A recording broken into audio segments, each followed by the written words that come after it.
This is Only the Strong Survive, a podcast powered by Con Media, where we dive deep into the world of business, leadership, and innovation. I'm your host, Dan Kahn, and I'm honored to have you join us today. So, let's get ready to learn some survival skills together. Hey, everybody. Welcome back to the latest episode of Only the Strong Survive, powered by Con Media and Tread Agency. I am really excited for today's episode. It's one we've been hoping to do for a long time. Our guest today is Hilary Hutcheson. She is a legendary fly fishing guide, business owner, conservationist. She runs Larry's Fly and Supply. She works with brands like Yeti, driving force behind quite a few amazing documentaries out there on YouTube. She's also a strong voice for the conservation movement, as well as really just a leader in the outdoor space and in fly fishing. I met Hilary at the Traction Series River Summit that Tread Agency produced last year, and she is the real deal. She is one of the first female guides in Glacier National Park.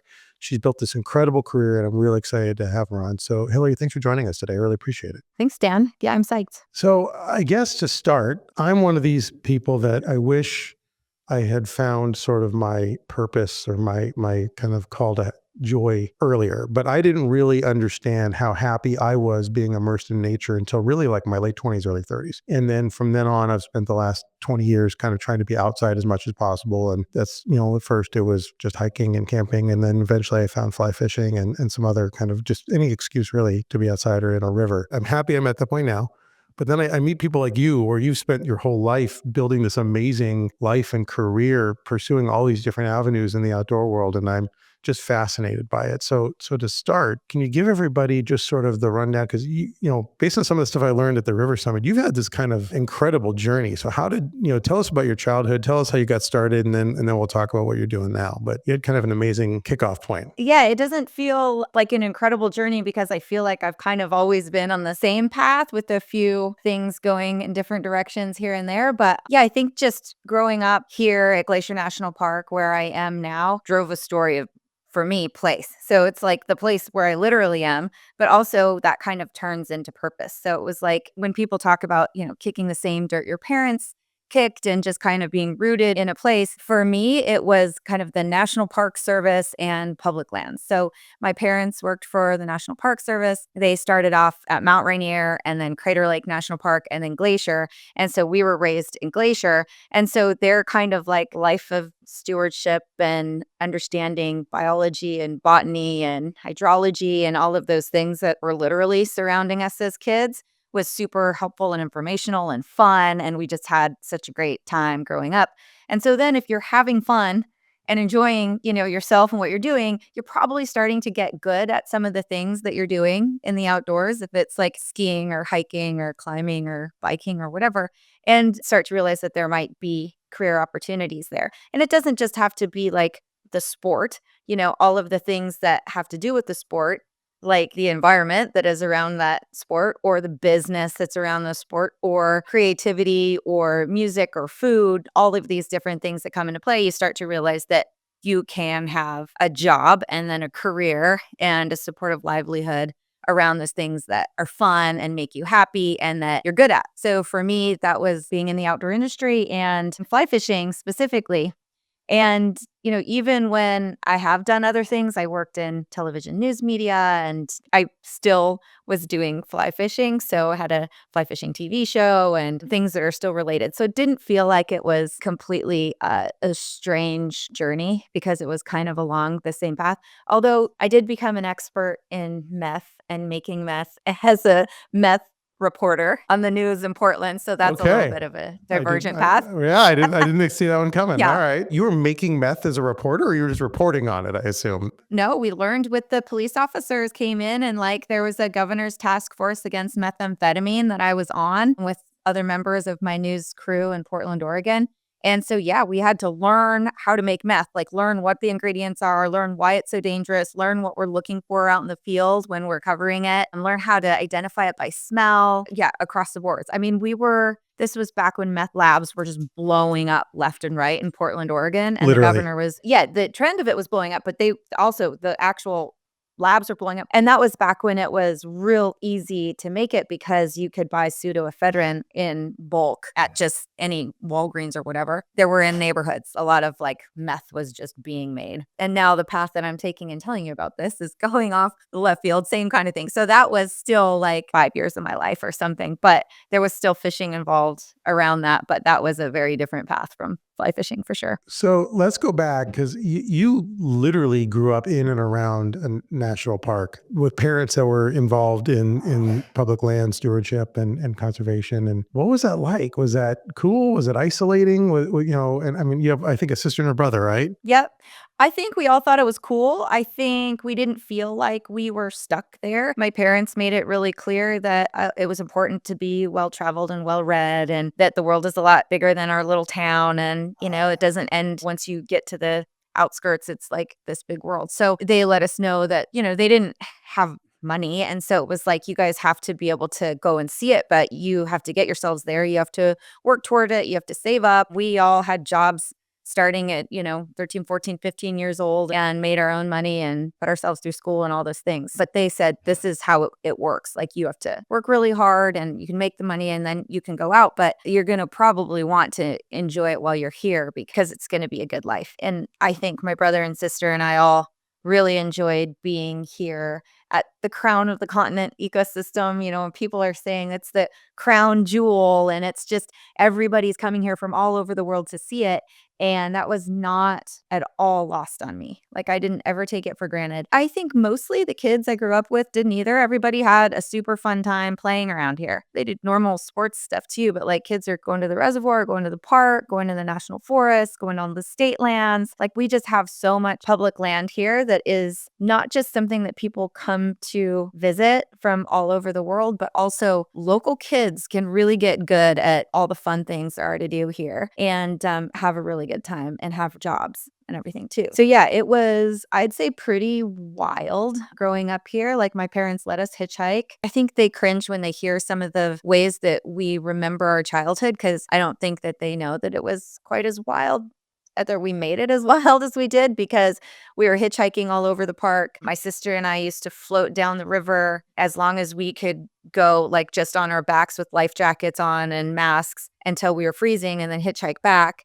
And we would ride our bikes all over the park. We would ride our bikes to the next town because we didn't have a McDonald's here and they did in the next town. So we could go try McDonald's. That was fun. We were running rapids like in the leaky inflatable kayak. Just no parents, just the two of you out No parents. screwing around. Yeah. That's Yeah. What about the fly fishing thing? That's, if I remember, you kind of came to that on your own, right? Because you made a documentary with, and to get this out of the way, and we're going to talk about this later, but you work with Yeti, you're one of their ambassadors, and there's some amazing short films that you've done with Yeti on their YouTube channel. And we screened one at our event that was about you and your dad. And I think I remember you saying that, like, he wasn't really a fisherman, right? You kind of introduced him to it. He has a fishing kind of background, like recreationally, like his great aunt or my great aunt, his aunt and his dad were into just kind of like fishing just for fun, but it didn't really pass on to him.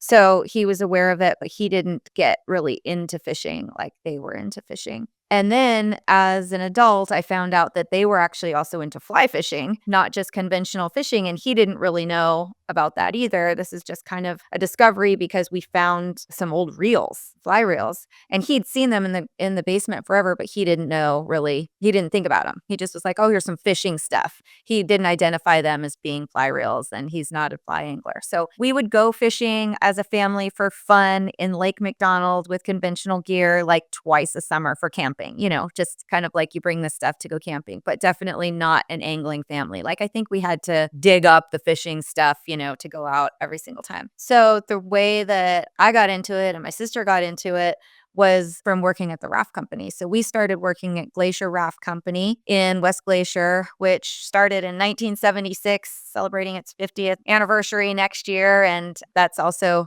coincidentally the year that it was the Wild and Scenic Rivers Act designated the Flathead as a wild and scenic river. So that's a kind of a cool time. So we started working at the raft company when we were in elementary school and junior high, and we were nannies to the owner's kids, and we were barn boys, so like cleaning up the, where all the boats are held at the raft company and washing life jackets and cleaning booties and backing trailers and all of that kind of stuff. And then started guiding in whitewater raft trips and gear boats and stuff like that in high school. And then that's when the movie came out. So as you know, the movie is just A River Runs Through It. And when A River Runs Through It came out, then everybody wanted to fly fish. So early Brad Pitt was the sales tool for fly fishing is what you're saying. Oh, yeah, but we weren't ready for it. I don't think a lot of Montana was. Everybody just wanted to fly fish. So I remember Darwin, the owner of the company, was like running around going, who here can fly fish? You got to take somebody fly fishing. People want to go fly fishing. Who here can fly fish? And my sister and I kind of could. Like we were just self-taught from being on the rivers and running rivers at an early age and kind of just had stumbled across some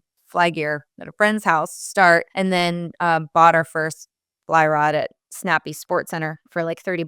So these aren't like drift boats. These are like, you're basically going out in like whitewater rafts and just. Yeah. And that's still my story now. So I'm now the outfitter at that same company, Glacier Raft Company and Glacier Anglers. And we've always run rafts. It's class 5 whitewater in the upper middle fork of the Flathead and the Bob Marshall Wilderness. And then it gets down to 2, 3s, and 4s on the commercial stretch of the day stretch of the middle fork. And then the North Fork, it's like class 1s and 2s coming from the western side of Glacier National Park from the Canadian border down. So the middle fork is the southern boundary of Glacier National Park, and the North Fork is the southwest boundary of Glacier National Park. So you've been guiding kind of since fly fishing really took off in Montana. You were there, I mean, you and your sister, so you're young women, and I assume like your teens, right? At that point doing that? Right. And you're probably guiding, I assume, like tourists that are probably a lot older than you that are coming from all over the country or all over the world. Was there any resistance like to that? Or was everyone just cool with it and like, hey, I'm just here for an adventure? What was that like? Well, one story I remember very specifically,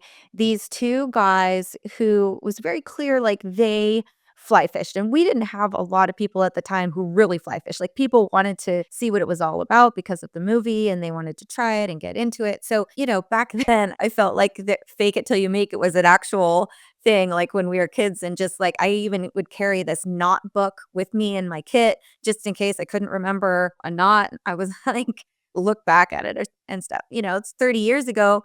But I remember my sister who, we're both small, dark, young girls at the time and definitely don't look like we have any authority on the river. But we'd also been running the river as raft guides and also just you have to be super highly trained there. So you have Swiftwater Rescue certification, you're running in the wilderness, like multi-day trips, packing gear, all of that stuff. I remember she had a trip with these two guys who were really anglers. And it was like the first time I think that the reservations had heard somebody's calling and they're like, I want your best guide. And these two guys call up and I think they were like saltwater anglers. They're from Florida. I think they fish on big boats in blue water and like this whole, like they're on the phone going, give us your best guide. Like we know what we're doing. We fish 200 days a year. Like give us your best guide. So the girl in reservations like gets Darwin, the boss. And she's like, you need to get on the phone. There's these guys who really know what's up and they want the best guide that you have. So he gets on the phone. Yeah, okay, I got it. Sounds good. Yeah, sounds like you guys are pros. Like we got the best guide for you. And then he hung up the phone and I remember he just yells, Whitney, that's my sister's name. And he's like, you're up. She's like, okay. And he's like, yeah, there's these two guys and they'll be your clients tomorrow. And he's like, you should wear a big floppy hat and a sundress. Just to mess with her or mess with them? To mess with them. And so like she did. And she wore just like some silly, not like sexy hoochie mommy dress, but just like some silly, sundress and a big floppy hat. And Darwin greets these two guys at the shop and he says, well, you're going on this trip and here's your guide. Her name's Whitney. And she walks up and she is a sophomore in high school. They just look at her and they said, absolutely not. No, no. And then they said, where's our real guide? And he goes, oh, well, I could find you something else, but you asked for the best guide. And she is by far our best guide. And she really was. I mean, she was a really, really, really good guide. And so they were like, no, we're not going. And he's like, all right, well, you don't get your money back because we don't cancel, you already put it down there. We don't cancel. So then you see them sitting there with her standing there and she's just smiling because she knew the game. Like she, has a nice strong ego and she knows what's up. And she also knew she was the best. So she's just looking at them and they like kind of turn their backs like they're in conference as if she can't hear them. And they're just like, what should we do? We can't get our money back. And then they're like, well, at least we'll have a good story. Okay, fine, let's go. So of course they go. She takes them on the whitewater stretch, which they'd never been on any water like that before. They saw like the lions, tigers, and bears, oh my, and had a great time and caught some megas. Like they caught big fish, they caught a lot of fish. They had an amazing day and they went and apologized profusely to Darwin. He says, well, you need to apologize to the rest of our team. And they did. And then they wrote a long letter. And I think it's still posted up at the company. No way. How long ago is this? That's a great story. It was like in 1996. Wow. Probably. That's awesome. Yeah. I won't ever forget it because Darwin, the owner, was also the head of ski patrol at Alta Ski Area. And he's known as being one of the first ski patrol bosses in the country to hire a woman ski patroller back in, I think, the late 70s, early 80s, something. So he was always like not just giving women a shot for the sake of giving women a shot, but really identifying the strengths that women have in these particular jobs and was dead serious that, yeah, they can do things in a lot of ways, in different ways than men. I don't know if you say that's better or not, but they're important members of the team. And he really felt like that. So I have felt working for him all of these years as an integral member of the team, as, being good at my job and very much equal. Valued that a lot. And I think that having him as a boss and just not even making a big deal out of it, like he's just putting women out there, in the right places, not just throwing them out to the wolves, but putting them in a place where they can grow and continue to lead and help other women. I just think that was such great leadership starting way back, when I was a teenager. That's really a cool story and good for him. Is he still around? Yeah, for sure. So he just turned 78. He started Glacier Raft Company in 1976. He just retired 2 summers ago. And so now he's, for the first time in his entire life, enjoying being on the river without having to have it be work. So yeah, he is still around and he is still the, for sure, leader and point of reference for anybody who wants to do anything important on the river. They'll call him first. That's really cool. It sounds like he was a kind of a mentor to you as well. For sure, but he was never like, hey, come learn from me. He was just like setting a good example, like that kind of leader. And that's definitely the kind of leader that I always wanted to be, is by leading by example, not like through a program or not really planning it out and saying, here's like my leadership style, but definitely through example and setting a good example. And I felt like that's what he did for me with work ethic and with just like how to help your team grow and how to build team and community within a workforce. Let's get into that a little bit. So, you started off guiding, and like you said, I think you went to J school, right? You went to journalism school, and Yep. and then The University of Montana. Nice, and then did some time, like you said, on an anchor desk, which is cool, and in the field and reporting. And when did you decide, hey, like I did this, but I miss being on the water. I want to move back to Montana. I want to really become a guide and a business owner. How did that happen? Well, I was only in Portland on the news for 5 years, and it was always the plan to come back. Kind of just had this opportunity where I was just hired, right out of college to be a news anchor and reporter in Portland. And it was a lot of money and a big opportunity, and definitely something that I wanted to try, but I didn't ever believe that that would be my forever future. I didn't know how long I would do it or whatever, but I just kind of felt like this is going to be a great experience and I should do this and use my degree and who knows what'll come of it. But I definitely didn't set out to be a lifelong news reporter or anchor. And sure enough, being out there was super fun. And it was like summer camp. Like I just felt like it was a great experience, but it was really fun and different and wild and crazy and a whole different kind of wilderness. And so I was glad to be able to come back and to continue working in media in different ways. So I don't think there was like a moment when I was working in news that I was like, okay, now's the time to go back home. it was just kind of always a plan. It was just like jumping on an opportunity when that arose. And that was after about 5 years, there was a PR agency in Portland that hired me, and then they went out of business. And so then I was able to take some of their clients because they went out of business. And so then I started doing public relations, then brought that back to my hometown in Columbia Falls, Montana, and then did that for a number of years and really enjoyed it. And then because I was a traditional kind of news person, that's nuts and bolts and writing, articles and press releases and working with brands on their kind of news storytelling, when things got real digital, it's just not my strength. Like social media isn't really my strength. I love storytelling and there's some good storytelling in social media, but the back end of all of that, like the algorithms and just like that part of the game, I just didn't understand or want to. I just felt like I didn't really want to learn that part of it, of social media and of like digital media and public relations. And I also really felt like public relations was changing as well. It was less news, less nuts and bolts, and a lot more just advertorial stuff. Oh, I have whole episodes devoted to that. That is absolutely true. So that's when I got out of that. And then back here, just started guiding again full time, like in 2013, and then focusing the off season on different ways of storytelling. So I became a contributing editor at Fly Fisherman magazine, and then started working on a lot of different mediums, like different videos, like you mentioned before, and from all aspects. Like sometimes it would be writing, producing, did a little directing, did my first actual directing debut, co-directing. I'm not really a director, but I was co-directed a movie this year, kind of trying to like help in all different parts of production. I have a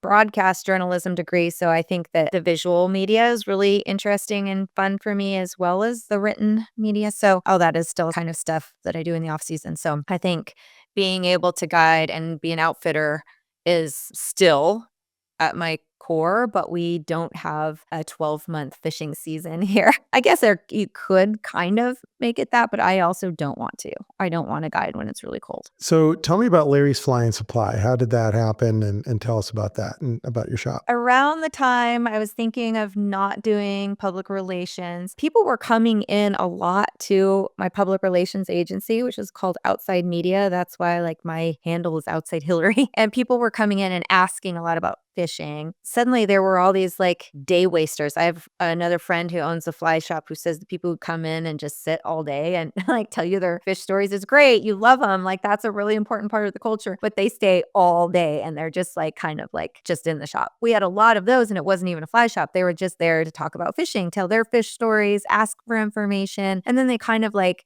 I realized that I was giving them flies I tied or had gathered around the world and like just kind of like giving away all of my stuff, which I really enjoy doing. And then people were like, oh, well, can I buy that from you? I was like, no, you can't buy this from me. Let me just give this to you. But then enough people were doing it that I was like, oh, maybe I should just like open a little fly shop. So I did open a little fly shop. It's called Larry's Fly and Supply because it's just short for Hilary. Hi, Larry. I was going to ask if that was intent, like, because it looks like you just shortened the Lary off the end of your name, but why not call it Hillary's Fly and Supply? Was that intentional or? Yes, there's an inside joke there. And this is the town I grew up in. Columbia Falls is my hometown. And this is the kind of town where like all the old guys who watch all the sports teams, forever have coffee in the morning at the same place at the Night Owl and they know what's up with everybody. And so this is also a town where kind of you play all the sports, even if you have no business out there playing them. That was me. I have no business playing team sports and stuff on the court, but I loved it. And so I was in the sports. In volleyball, I loved volleyball. I was a defensive specialist because I'm like 5 feet tall. It was so fun and we had a great team. And so there are a lot of kids here who are from big families. And so we'd put the first name on the back of our jerseys a lot of times if you had multiple kids with the same last name in a team instead of the last name. And so one year that we had our first names printed on the back of our jerseys, the printer spelled mine with 2 L's. My name is properly spelled Hilary, but the printer spelled it with 2 L's. And so I peeled off the first L. So there was HI and then a space and then Larry. So I'd run out on the court and everybody would go, hi, Larry. And I thought it was so funny. And that was like my big sports moment. I'd like twirl around and, it's fun. And so like my best friends on the team call me Larry and, friends who are still around now call me Larry, but nobody really calls me that. Like if you were to say, hey, Larry, like I don't really answer to that, but it's just an inside joke that the people who remember that back then, 35 years ago or whatever, would remember Larry. It wasn't like a long-standing thing. Like it was just a fun time that those old guys at the coffee shop still remember. So they come into my fly shop, these guys in their 80s now, and they're like, hi, Larry. And they think it's so funny. And I think it's so funny. And it means nothing to anybody else. No, but that's great. And it's super charming. I think that is a cool small town story too. So that just adds to the whole thing. I think so too, because my shop is in like the old pharmacy building and the old bank building. And I just like having it be very local and homey. And I think people like that as well. It's just kind of a fun little insider kind of place in general. So you're still guiding yourself and you're running the fly shop and you're working as an ambassador and you're doing all this content production. I mean, there's a lot of hats behind you on the wall while we're talking and you're wearing a lot of hats and you're a mom, right? How many kids do you have? 3. Ages 25, my stepson's 25, and then my oldest daughter's 22, and my youngest daughter is almost 21. Oldest daughter just graduated from college. Congratulations. That's good. That's Yeah. cool. So empty nester. So I feel like I've got a little more time on my hands, but I also have been spending an awful lot of time traveling around to see them. Obviously, with you as a mom, they had a lot of exposure to the outdoors. Do they have interest in it? Is that something that they've pursued? Oh, yeah, for sure. Like one summer, I guess it was 2 summers ago, we all were guiding together. We were all working on the river together. So Killian, my stepson, is turning 25, and this will be his 5th summer, I think, guiding with me up at Glacier Anglers. And he's an excellent guide, but I get to work with him every day. So he and I work on the river together, and he's a great wilderness guide now too. He's guiding in the Upper Middle Fork, which is kind of our pinnacle, job. And he started guiding in the Upper Middle Fork pretty soon after becoming a guide, which is pretty unheard of. It takes years of experience to get up there, and he's very good. So he's an excellent fishing guide. And then Ella, who just graduated from college, she just got a job with the BLM, but it was rescinded because they have some hiring freezes right now. So she's, looking for a job in the outdoor industry after graduation. Her degree is in sustainability, and she worked at Glacier Raft Company since she was 17 as a gear boater, rowing bags down the river, and then as a half-day whitewater raft guide. And last summer, she was working for the Bob Marshall Wilderness Foundation, also on the same river in the wilderness, the Upper Middle Fork, where I guide in the summer. She was working up there on a weeds program, working with noxious weed mitigation. And so she also, loves wilderness and the outdoors. And then Delaney, the youngest, she's turning 21. She's a junior at Montana State University, and she is a saltwater angler. So she works for a nonprofit in saltwater fly fishing. It's a fishing retreat for young adults ages 14 or 15 to 22. It's like community-based, conservation-based, and gets kids kind of out and away from their parents and learning the industry and learning communities that are very different from theirs, helping out in the different ways those communities need, because it's in Honduras and Costa Rica and the Bahamas. Yeah, so she spends 5 weeks in Honduras in the summertime, and she's a trip leader.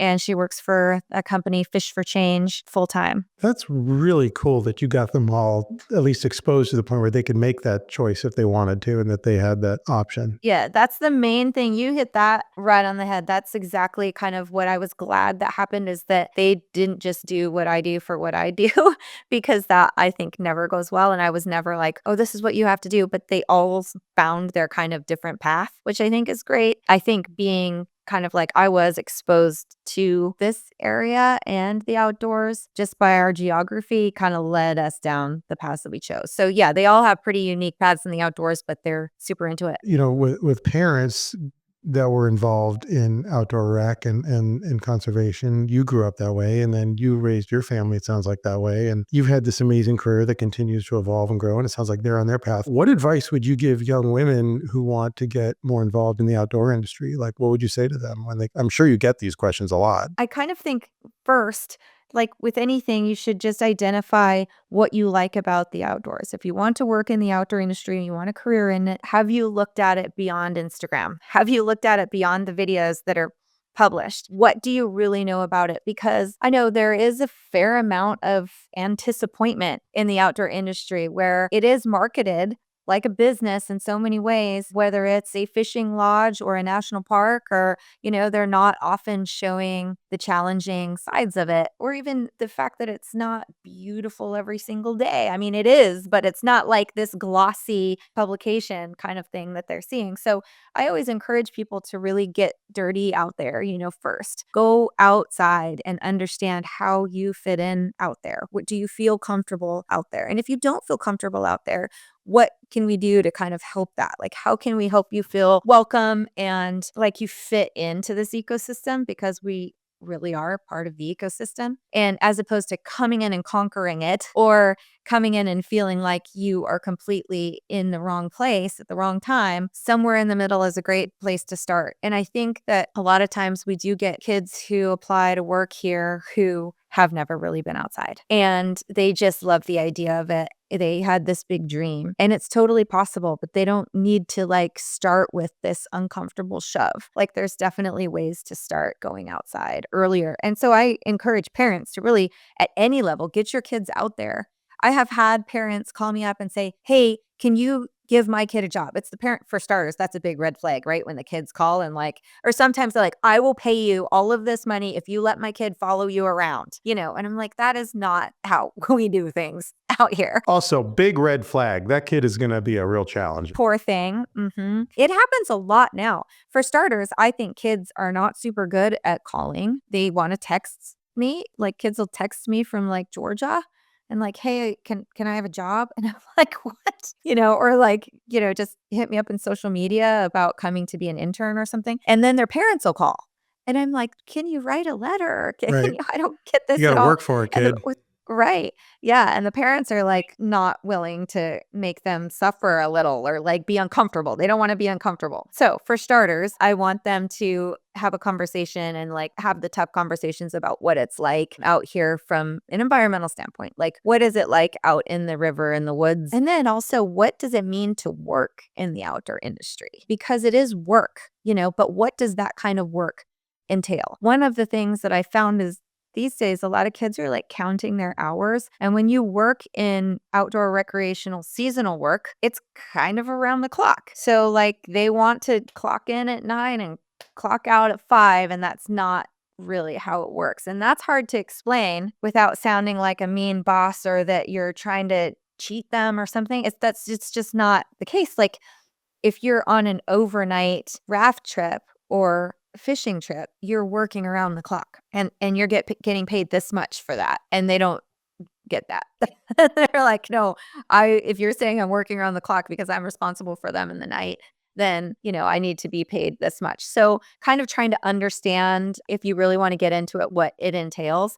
I think, and I always have, having been around the block a little bit, that it's the best job in the world. Working in the outdoors is fantastic, but it's not super easy. And these days it is definitely taking a toll on young people. Like, we've got kids who are really dealing with eco grief right now just because, our outdoor office is in pain.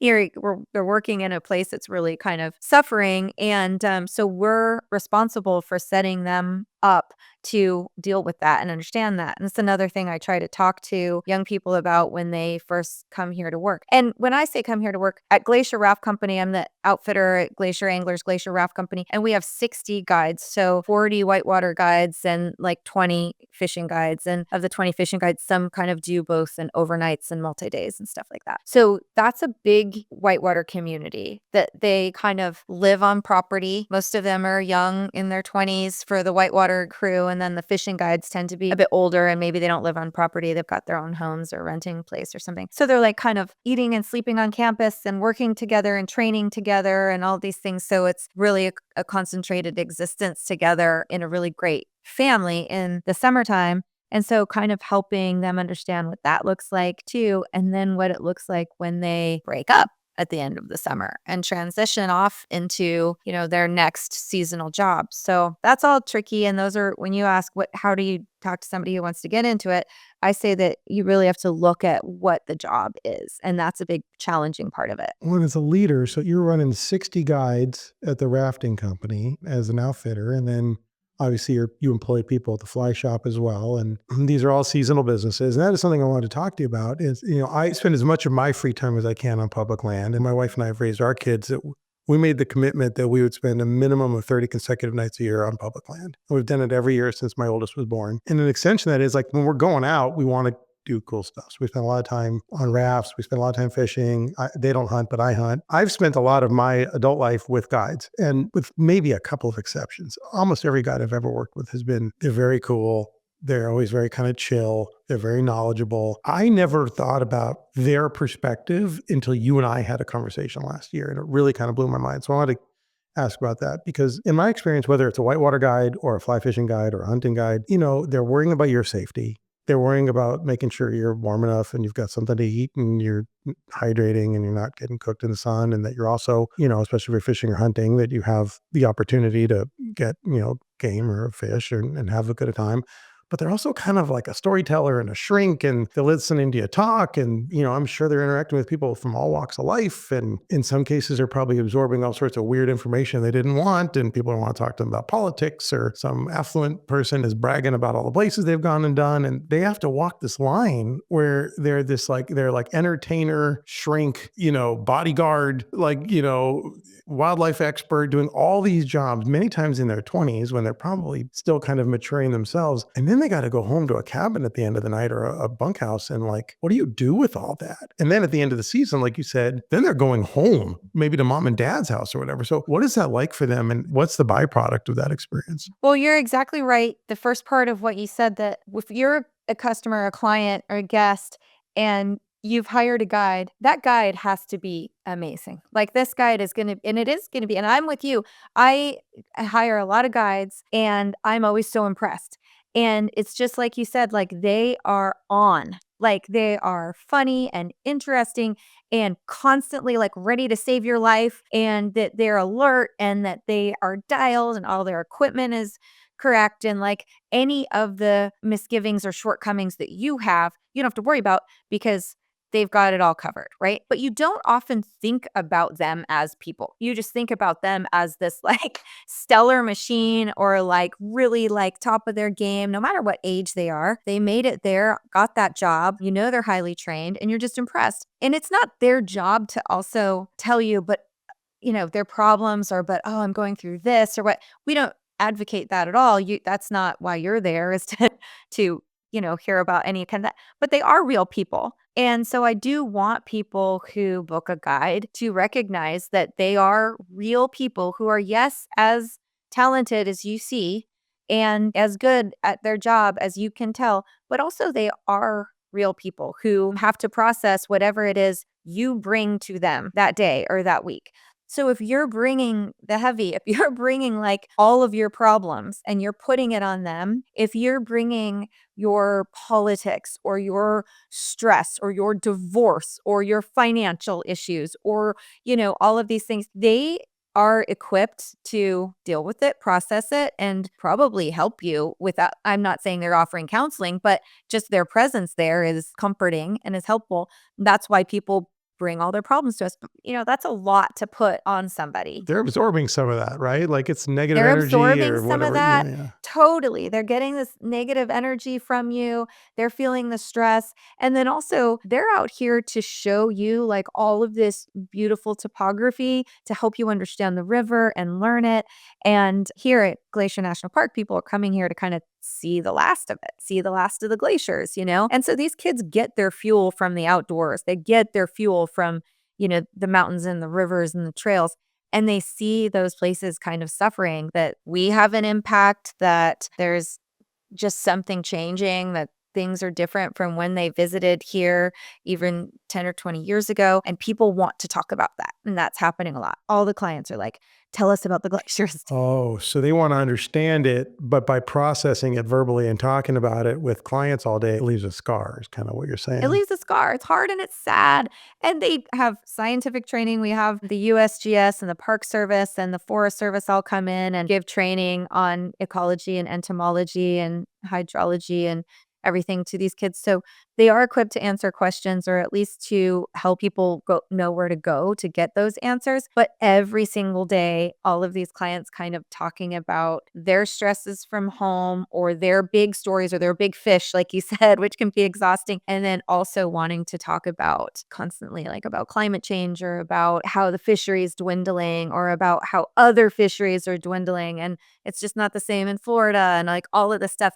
It really adds up and is tough on some of these kids. So they're getting counseling. We offer counseling through the Raft Company. We also tie in with the Red Side Foundation, which is a nonprofit that offers support to guides of all different types of outdoor guiding and in outdoor recreation. They get telehealth counseling sessions that can be anything from like financial situations they might be having, or relationship situations, certainly with drugs and alcohol. There's a lot of support that is offered in the outdoor industry for guides, but the fact that a lot of guides might need that is something that people haven't talked about before. And it's really important, because the bottom line is that as a guest or a client, you are safe. They are taking care of you. But behind the scenes, they're having to take extra care of themselves so that they can be everything for you all the time. There's just really not other boundaries that we can set, because you don't know what you're going to get with people. Like, you could ask people not to talk about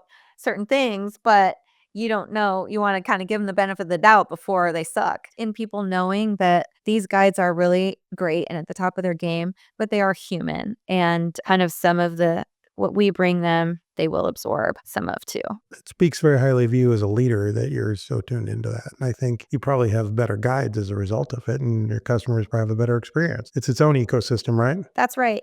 The guides have to be healthy and happy and appreciated and enjoy themselves out here for sure, if they're going to do what I say that I've just said that they're going to do, which is take excellent care of the guests. And I think they really do. So it's super important for them to be healthy first. How do you find balance? Because you're running all these different businesses, you have all these different things happening. I assume during the season, you're going crazy hours, probably a lot of days in a row without a break, because you have a short season. And then in the off season, it's cold, and the weather conditions aren't conducive to going out for a run. So like, how do you maintain balance running multiple businesses, running, nonprofits, doing advocacy work? How do you keep your head out straight? A couple things. One, it is kind of in the same realm, right? Like, I'm not like helping with the local swim team, or like the speech and debate, will sometimes ask me if I can judge something. And I have been able to make boundaries and say, like, the reason I'm saying no is because I'm trying to keep everything kind of in the same silo,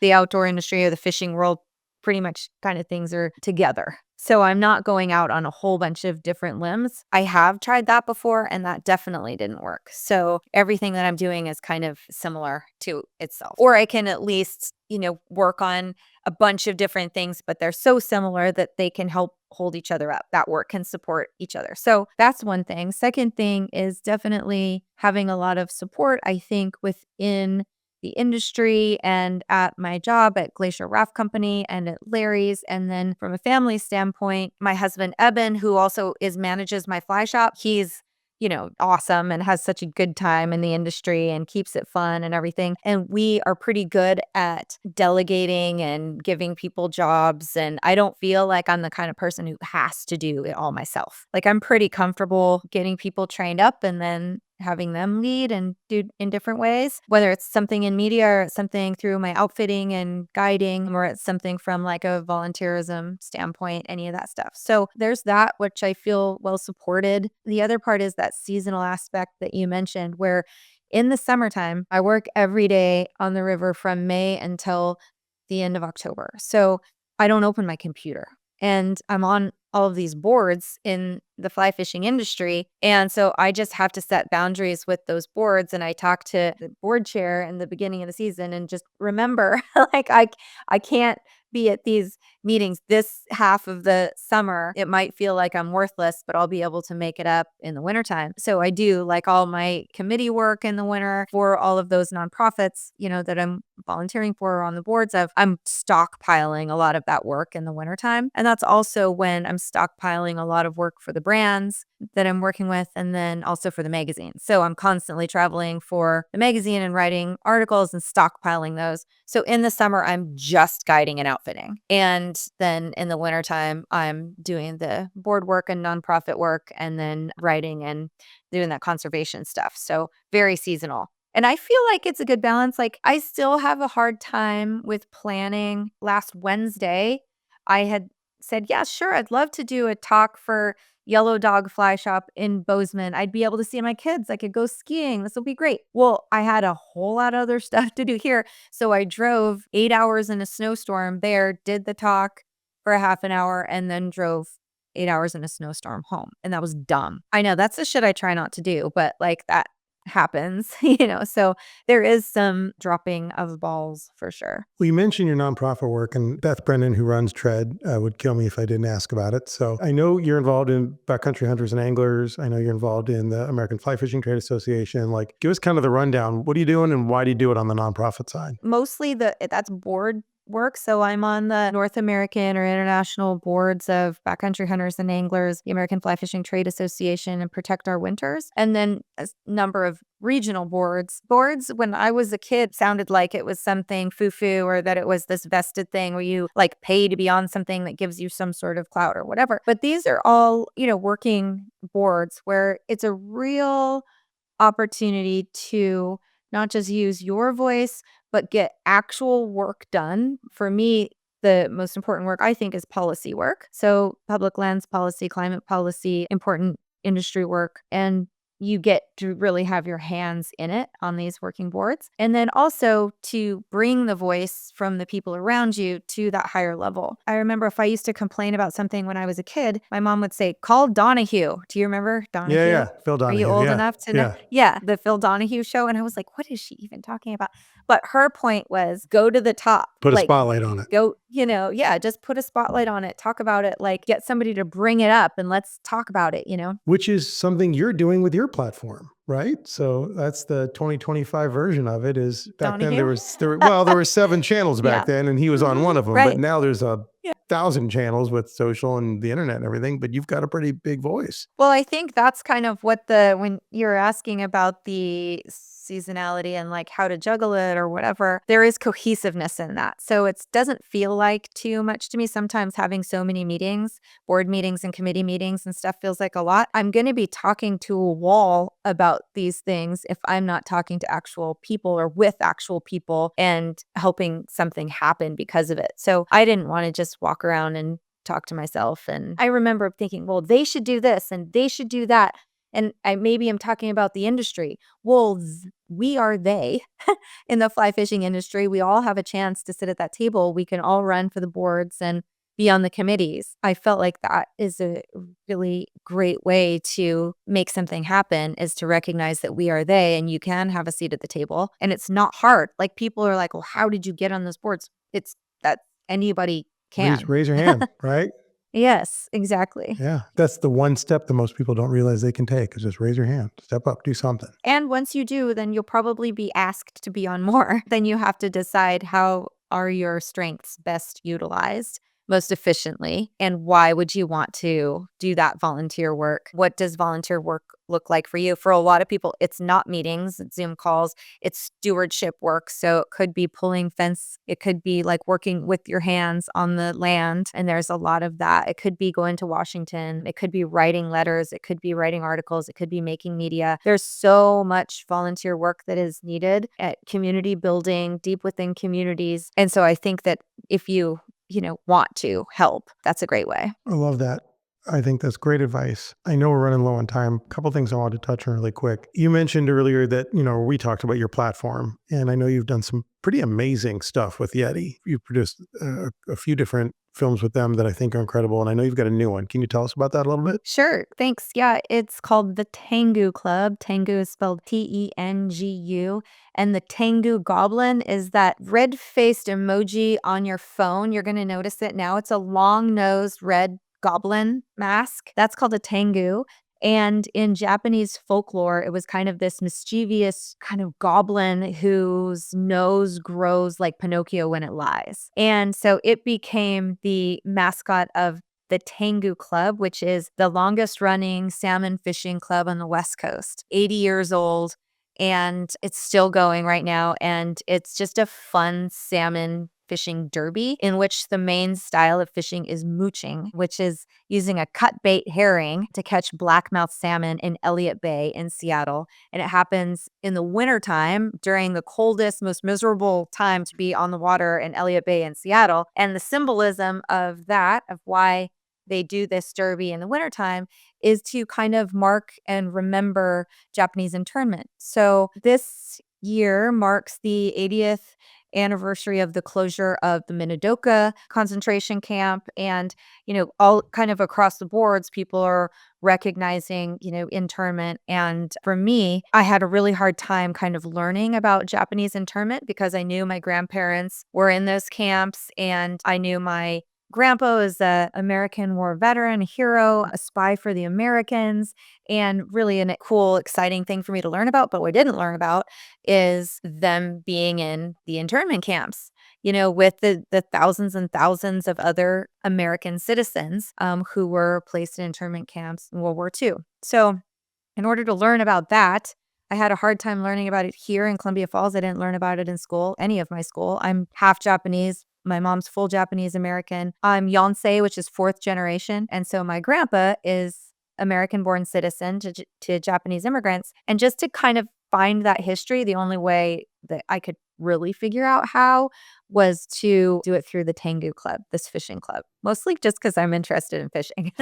So that seemed a little more interesting. My mom's cousin was in the club and he was like the leader of the fishing club for many, many years. And I started asking him about it. He gave me a book that he wrote about the club. I read the book and I thought it would be really fun to make a movie of the book, essentially. It's weird that enough time has gone by that, I was on a road trip with my family over Thanksgiving and we drove by Manzanar and I was trying to explain to my kids who were 10, 11, and 12 what that was.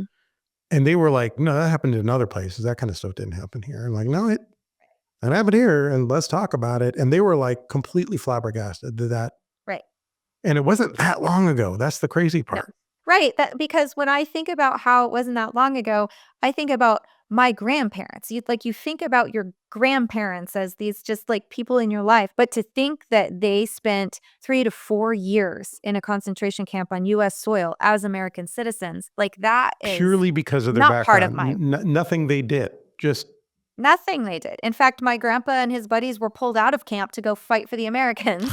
Yeah, which is just wild. So it was nothing they did. It was just this time in history, and just to recognize that as true American history is something that I was pretty bummed that I had not done until just 2.5 years ago. I mean, I had not looked into this. That's really embarrassing that I had not even looked into my past that way. And neither had my mom. Like, my mom is full Japanese American, but she's in Columbia Falls, Montana, and has a great life and doesn't dwell on the past. And there's a term for that. It's called shigatanai, and it's you look forward, not back.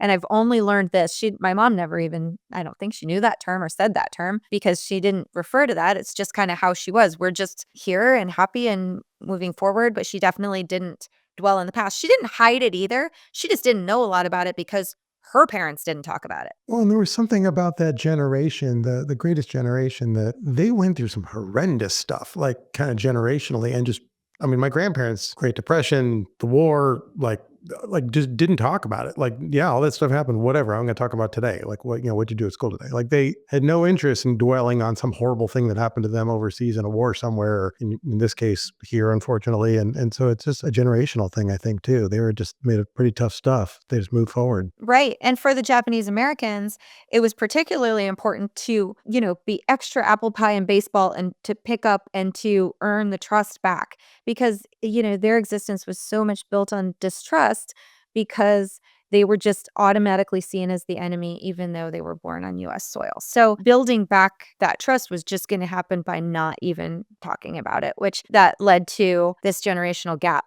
in information. And the only reason I now kind of wanted to learn about it is because my kids who are adults were asking about it, and they're like, are you dumb? Like, how do you not know about this? And I'm like, seriously. So it was a big journey. This movie, I did not intend for it to be about my journey in learning about my past and this piece of American history, but I was just wanted to make this movie about the club, the Tengu Club and the Tengu Derby. Well, thank you, first of all, for making the film. And where can people watch it? So you can see it at Yeti.com. And if you type in under the search bar on Yeti's website, the Tengu Club, Tengu, it'll pop right up. Yeah, and you can see it there. There's screenings throughout the country. You have to watch for at different times. But any day, you can just check it out on Yeti's website. I think people should do that. So we're out of time, but there's one question I want to ask you. So Hilary, you're an angler, you're a guide, you're a business owner, you're an advocate for a lot of different great causes. So you've got a lot going on. You're leading a lot of different people and a lot of different organizations. As you think back on your career, what was the biggest mistake you made and what did you learn from it? Looking back, I think worrying that I should have done this, or I should do this, or I should do that. And then also maybe starting to do that, like kind of fracturing what you're good at or what you enjoy because you're thinking about what you should do. Or maybe like it could be comparison or the feeling like you're running out of time or somebody else wants something of you. And so you have to fracture what and for me, my dad always said to, think about your gut. So it's like he was very much about your gut instincts and working through your gut and your heart as opposed to overthinking things. But for me, anytime I've had a regret in business, it's because I strayed away from that and I went and did something that either somebody else said to do or partner with me on this. That's always been a big mistake for me is when somebody else thinks that you should partner and you realize, oh, that's not for me, that's for them. Any kind of like thing that strays away from how I truly feel about what I'm doing. And anytime that I've kind of jumped off of that track, I think has been a mistake. And I think that's not a desirable opinion. I think other people would say, no, you have to, jump and the net will appear. And for me, I felt like I'm better served by being prepared and desirous of what I want to do, like with a plan and purpose.